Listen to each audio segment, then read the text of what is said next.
Before Middle-earth, before Frodo, before the One Ring, before Sauron, there was a doll.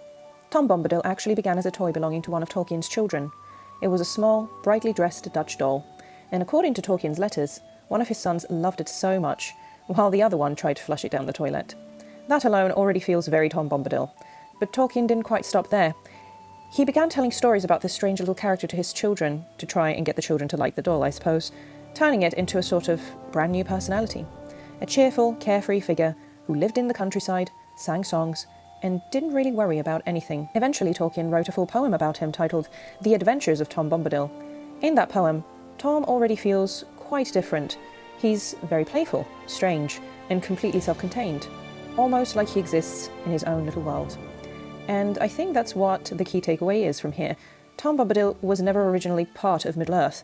He was something else entirely. He was a character that Tolkien put into the stories in order to make the children understand that it was something important that came from one of his poem works. It might also explain why, when Tolkien later placed him into The Lord of the Rings, he feels so out of place, or why he also called him the eldest out of all of the characters that we saw.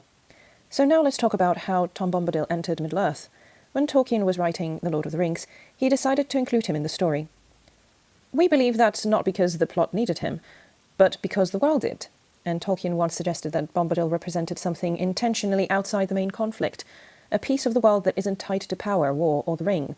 And that's probably why his presence feels so strange compared to the rest of the characters. He doesn't fit the rest of the rules that surround that world, because he wasn't made for them. And once you understand that, the theories about who he is start to make a lot more sense. Before we get into the theories, let's quickly go over what we actually know about Tom Bombadil. He calls himself the eldest, and claims he remembers the first raindrop and the first acorn. He has complete control over his land, the Old Forest, and can command creatures like Old Man Willow and even Barrow-wights. But here is the strange part.